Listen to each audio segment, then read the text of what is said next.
सेना चमोली के नंदानगर घाट में गुरुवार को बादल फटने के बाद भारी नुकसान हुआ।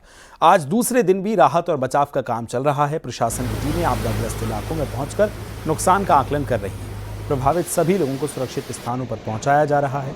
आपको बताएं कि गुरुवार को नंदानगर में बादल फटने से 4 लोगों की मौत हो गई थी, जबकि 5 लोग आपदा के बाद लापता बताए जा रहे हैं। आपदा में 32 पशुओं की भी मौत हो गई थी। डीएम चमोली और एसपी ने आपदा प्रभावित सेरा और धूरमा क्षेत्र का निरीक्षण किया। डीएम ने बताया कि सेरा धूरमा रोड को फिर से खोलने का काम जारी है। साथ ही एसडीआरएफ की टीम ने 200 फूड पैकेट और 23 राशन किट धूरमा गांव में हेलीकॉप्टर के माध्यम से भेजी है। तो मैं और कप्तान साहब यहाँ सेरा धूरमा रोड पे हैं और ये ब्लॉक हो गई है। करीब 300 मीटर का वॉशआउट पुल भी है यहाँ पे। तो जेसीबी अभी मौके पे काम कर रही है और लेबर हम अरेंज कर रहे हैं। हमारा प्रयास है कि पहले एक पैदल रास्ता हम यहाँ निर्मित कर लें ताकि लोगों की आवाजाही और सामग्री की आवाजाही।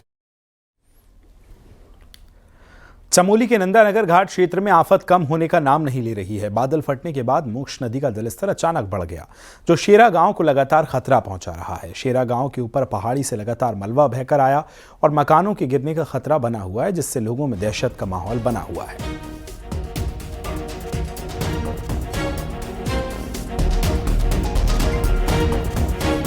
तस्वीरें आप देख रहे हैं किस तरह से मलबा जो है और भारी मात्रा में पानी जो है वो रिहायशी इलाकों में पहुंचा है। घरों में मोक्ष नदी का पानी घुस गया है, जिसके बाद जनजीवन पूरी तरह से अस्त व्यस्त नजर आ रहा है।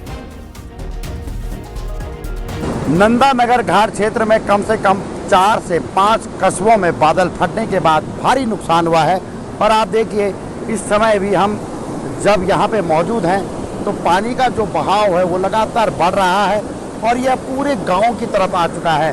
इसके रास्ते में जो भी पत्थर बोल्डर आ रहे हैं वो बहकर नीचे की तरफ खिसक रहे हैं और वो इन घरों को देखिए किस तरीके से नुकसान पहुंचा रहे हैं। इस घर में जहां कभी लोग रहते थे, आज वहां इस मोक्ष नदी का डेरा है और मोक्ष नदी इन गलियों से जहां से लोग गुजरते थे आज वहां से गुजर रही है। और इसी तरीके की तस्वीर इस पूरे क्षेत्र में है। चाहे हम जो सेरा गांव है वहाँ की बात करें, धूरमा गांव की बात करें, वहाँ पे कुंतरा गांव की बात करें, लगातार इसी तरीके की तस्वीरें हैं। आप देखिए पूरे घरों में पानी का डेरा है। जहाँ पहले लोग रहते थे, छोटे बच्चे पढ़ते थे इन स्कूलों में, आज वहाँ नदी बह रही है, मलबा वहाँ भरा हुआ है और लोग आज भी परेशान हैं। घर के रास्ते जहाँ से लोग अपने घरों में आते हैं वहाँ अब केवल इस मोक्ष नदी का पानी आपको दिखाई दे रहा है। और ये जो लोग यहाँ पर हैं जिन्होंने कि रात को भागकर जान बचाई, बुधवार रात से बारिश हो रही थी और उसके बाद लोग भागे। जी, बुधवार की रात की अगर बात करें क्या घटना घटी थी? ये बिंझर महादेव के ऊपर से, ये धूरमा के ऊपर से जी सर। कभी पहले भी इस तरीके के घटना कभी नहीं हुआ था सर। जब अगले महीने हुआ था तो इतनी तबाही नहीं हुई थी। अगले महीने ये जुलाई 8 तारीख को हुआ था और इतनी ऐसा कभी नहीं आया। ऐसा कभी। आपका नाम क्या है? सर मेरा नाम शिवराज सिंह है। आप भी यहीं के रहते जी। जी, कितना नुकसान हुआ है? सर नुकसान तो पूरा आप देख ही रहे होंगे, नुकसान तो पूरा सभी का हो रखा है। तो परेशानियां लगातार है, संकट लोगों पर लगातार है। चमोली के थराली के बाद जिस तरीके से नंदानगर घाट में ये बादल फटा है और इससे पहले जुलाई के महीने में भी यहाँ पे बारिश की वजह से नुकसान हुआ था और आज बहुत ज़्यादा नुकसान यहाँ पे देखा जा रहा है। प्रशासन आकलन कर रहा है, लेकिन लोगों को कब तक राहत शिविरों में रखेंगे ये सबसे बड़ा सवाल है। देखना ये होगा कि आने वाले दिनों में इस क्षेत्र में किस तरीके की राहत पहुँचाई जाती है। नितिन सेमवाल, न्यूज़ 18, नंदानगर घाट। विकासनगर में हुई बारिश के बाद लैंडस्लाइड से यमुनोत्री हाईवे कालसी के पास कई दिनों से बंद है, जिससे लोगों को आने जाने में परेशानियों का सामना करना पड़ रहा है। इसके साथ ही बारिश से कई ग्रामीण सड़कों को भी नुकसान पहुंचा है। हालांकि प्रशासन जल्द ही सड़कों को खोलने की बात कह रहा है। जो इसके हैं उनसे बात हुई है तो उन्होंने समय पर खोला है, लेकिन वो पुनः एक पॉइंट ऐसा बता रहे थे कि वहाँ पर बार बार आ रहे हैं, वो एक जजरेट जैसी स्थिति बन रही थी तो उसकी वजह से वो बंद रहा है। आज एक्शन मौके पर है और उनसे भी मेरी वार्ता हुई। उन्होंने कहा कि मैं इस रास्ते को खोलते जा रहा हूँ और उनका ये कहना था कि संभवतः जो है छोटी गाड़ी के लिए वो आज खुल जाएगा। तस्वीर में देखिए किस कदर यहाँ पर बरसाती नाला उफान पर है और इस बरसाती नाले ने यहाँ पर दिल्ली यमुनोत्री नेशनल हाईवे को पूरी तरह तबाह कर दिया है। इस तरह के हालात और इस तरह की तस्वीरें इस मार्ग पर आगे भी देखने को मिल सकती है, लेकिन फिलहाल इस मार्ग पर आगे जाना मुश्किल ही नहीं बल्कि खतरों भरा हो सकता है। इन्हीं हालातों को देखते हुए विभाग ने मार्ग पर एक चेतावनी बोर्ड लगाते हुए इस मार्ग पर आवाजाही करने के लिए पूरी तरह बंद कर दिया है। कुलदीप चौहान, न्यूज़ 18, यमुनोत्री मार्ग। नैनीताल के रेमजे इलाके में पहाड़ी से रुक रुक कर पत्थर गिरने से लोगों में दहशत का माहौल है। लोगों का कहना है कि रात में पहाड़ी से बोल्डर गिरे हैं जिससे घरों के साथ रास्ता टूट गया।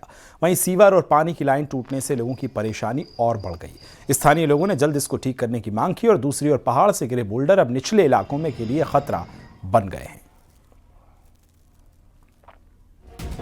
9:30 बजे के करीब जो है ऊपर से बहुत बड़ा एक बोल्डर जो है आया और पीछे रोड में भी धंस गया, जिससे दूसरी मंजिल में टकरा कर नीचे गिरा है, जहाँ पर सीवर लाइन और पानी की लाइन जो है क्षतिग्रस्त हुई है। उत्तरकाशी चंबा ऋषिकेश हाईवे बगड़धार के पास 3 दिन से बंद है, जिसे बीआरओ ने छोटी गाड़ियों के लिए फिलहाल खोल दिया। इसके साथ ही उत्तरकाशी मसूरी मोटरमार्ग भी 3 दिन से लगातार बंद था, जो खोल दिया गया है। सड़क खुलने से लोगों को राहत की सांस मिली और बीआरओ के जवानों की मेहनत का फल।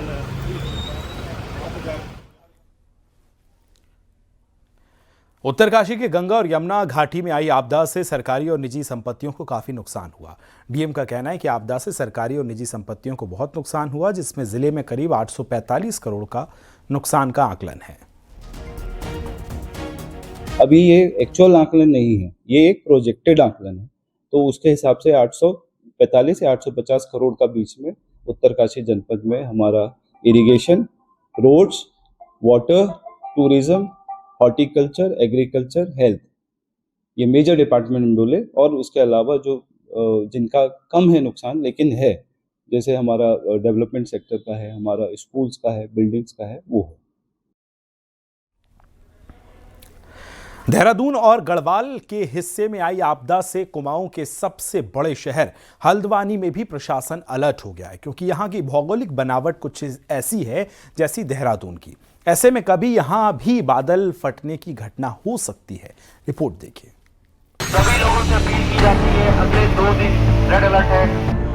हिमालय के शिवालिक रेंज की पहाड़ियों के ठीक नीचे बसा कुमाऊं का खूबसूरत शहर हल्द्वानी कभी भी बड़ी आपदा की मार झेल सकता है, क्योंकि पिछले 3 सालों में यहाँ बारिश का पैटर्न पूरी तरह बदल चुका है। पूरे मानसून सीजन में होने वाली बारिश चंद घंटों में हो जा रही है, जिससे काठगोदाम और दमू वाडुंगा के ऊपर हालात बादल फटने जैसे बन जाते हैं।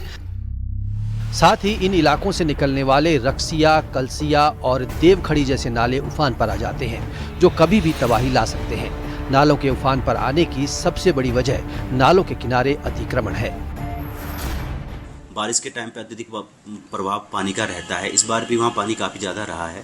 इस बार एहतियातन के रूप में हमने शुरुआत में उसमें चैनलाइजेशन करा दिया था, जिससे कि उसको काफ़ी हद तक गहरा कर दिया था। इसके अलावा जितने भी उस नाले में अतिक्रमण है उनको भी चिन्हित किया गया, जिसमें एसडीएम नैनीताल की तरफ से नोटिस जारी किए गए हैं। वर्तमान में वर्षा काल में, क्योंकि अभी हटाने का अभियान रुका गया था, वर्षा काल के बाद में हटाने का कार्य प्रारंभ कर दिया जाए। दूसरी तरफ सांसद अजय भट्ट का दावा है कि सरकार ने नदी नालों के सर्वे का फैसला लिया है, ताकि बड़े जानमाल के नुकसान से बचा जा सके। लेकिन हमको अपनी जनता मानव मात्र को बचाना है, और बचाने में कितने एहतियात हम बरतेंगे, किसी को ज़्यादा लॉस ना हो, इसका भी ध्यान देना चाहिए। वो हमारी सरकार उसके लिए पूरी एक किस्म से जो सर्वे करने की नियमावली है या उसके लिए जो गाइडलाइन है वो गाइडलाइन देगी, और मैं समझता हूँ कि उसी गाइडलाइन पर किसी को ज़्यादा लॉस नहीं होगा। थोड़ा बहुत हो सकता है, लेकिन हम सब उसके लिए तैयार रहेंगे। जाहिर है कि ये बरसाती नाले कभी भी हल्द्वानी से लेकर काठगोदाम तक की फिजा बिगाड़ सकते हैं। ऐसे में सरकार की कोशिश समय रहते बड़े कदम उठाने की है, ताकि भविष्य में जान माल के नुकसान से बचा जा सके। हल्द्वानी से न्यूज़ 18 के लिए शैलेंद्र नेगी की रिपोर्ट।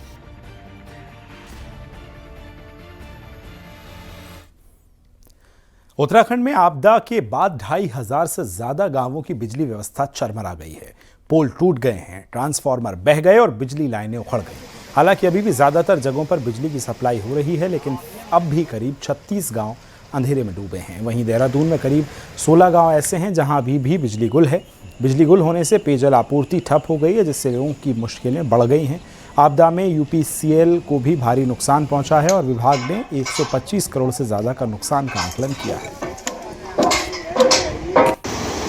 आती है, थोड़ी देर के लिए आती है, फिर चला जाती है। कभी रात पूरी रात नहीं होती, कभी दिन में नहीं होती जी, ऐसे ही छुट्टी फुट्टी आती है कभी कभार। परमानेंट नहीं आती जी यहाँ पे।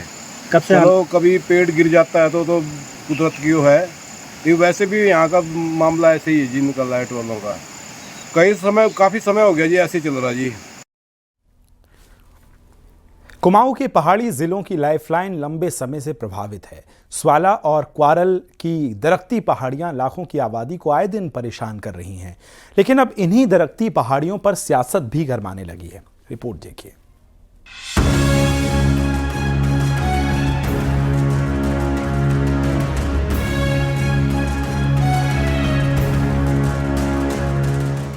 बारिश कम होने पर भले ही स्वाला और क्वारब छोटी गाड़ियों के लिए खुल गया हो, बावजूद इसके अभी भी पहाड़ के दोनों अहम हाईवे में बड़ी गाड़ियां नहीं चल पा रही हैं।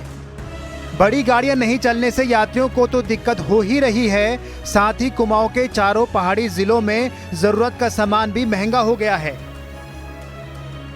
ये दोनों एनएच लंबे समय से खतरनाक बने हुए हैं। ये बात अलग है कि अब दोनों एनएच की खस्ताहाली पर बीजेपी और कांग्रेस में शह मात का खेल जरूर तेज हो गया है। तो हमारे स्थानीय सांसद भी हैं, वो स्थानीय राज्य केंद्र में उसी विभाग के मंत्री भी है। आखिर कौन सी ऐसी टेक्निक आ गई है कि आपने रोड अच्छीकरण, चौड़ीकरण के नाम पर, सुधारीकरण के नाम पर, ऑल वेदर रोड के नाम पर जो रोड बनाई है वो आज हमारे गले की फांस बन गई है। देखिए, क्वारब और स्वाला ऐसा ना हो, ये प्रकृति के आगे कोई चल सकता है क्या? ऐसा तो कुछ भी नहीं कहा जा सकता, क्योंकि जो पहाड़ी शिफ्ट हो रही है उसको रोकना बड़ा कठिन है। मानव इतना ही कर सकते हैं, इंसान इंजीनियर इतना ही कर सकते हैं। उसको रोकने के लिए प्रिकॉशन कर रहे हैं जो करना चाहिए। और टनकपुर पिथौरागढ़ का स्वाला हो या फिर अल्मोड़ा हल्द्वानी हाईवे का क्वारब, ये दोनों सालों से खतरनाक बने हुए हैं। इन्हीं एनएच की मदद से चारों जिले बाकी दुनिया से जुड़े हैं, फिर भी यहाँ सफर करना मौत को दावत देने से कम नहीं। एनएच डेंजर जोन को सुरक्षित बनाने के नाम पर करोड़ों रुपए बहा चुका है, लेकिन नतीजा कुछ खास नहीं निकला है। तो अब ये दोनों साइट्स हैं, इनको अच्छी तरह से हम देख करके इसी वित्तीय वर्ष में हम इसको कंप्लीट करने का हमारा प्लान है, ताकि अगले बरसात में जो है इस प्रकार की दिक्कतें ना आए। दोनों अहम हाईवे केंद्रीय सड़क राज्य मंत्री अजय टम्टा की लोकसभा के हिस्से हैं। ऐसे में तय है कि विरोधी भी हमला करने का कोई मौका नहीं छोड़ेंगे। यही वजह है कि इन दोनों हाईवे को लेकर कुमाऊं की पहाड़ी जिलों में सियासत गर्म है। अब ये देखना होगा कि जारी सियासत लोगों को कितना राहत पहुंचाती है। न्यूज़ 18 के लिए किशन जोशी के साथ विजयवर्धन उप्रेती की रिपोर्ट। उत्तराखंड में आज भी भारी बारिश का अलर्ट है। मौसम विज्ञान केंद्र ने देहरादून, टिहरी, पौड़ी, चमोली और उत्तरकाशी में तेज बारिश की चेतावनी जारी की है। इसके साथ ही प्रदेश के ज्यादातर हिस्सों में हल्की से मध्यम बारिश की संभावना जताई गई है। 19 तारीख को अनेक स्थानों पर हल्की से मध्यम दर्जे की बारिश का अनुमान है। 20 तारीख से लेकर के 24 तारीख के बीच में अधिकांश जो है लगभग अधिकांश जो जनपद है उनमें हल्की से मध्यम दर्जे की बारिश ज़्यादातर जनपदों में हम उम्मीद कर रहे हैं। जबकि कुछ जनपद हैं जैसे देहरादून, पौड़ी, नैनीताल और पिथौरागढ़, वहाँ पे अनेक स्थानों पे भी हो सकता है। उत्तराखंड में इस साल मानसून ने आपदा बनकर कहर बरपाई।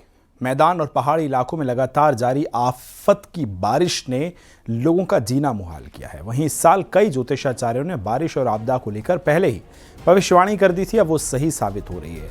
हरिद्वार के ज्योतिषाचार्य भी इस साल आपदा का साल मान रहे थे। उनका मानना है कि इस साल सिद्धार्थ संतर, जो कि 100 वर्षों में एक बार आता है, उसमें बाढ़, भूस्खलन, आसमानी बिजली गिरना और युद्ध जैसे हालात बनते हैं। जबकि दूसरे ज्योतिषाचार्य का मानना है कि जब कुंभ मेले की 1 साल की अवधि कम होने के चलते ऐसे देवीय प्रकोप देखने को मिलते हैं।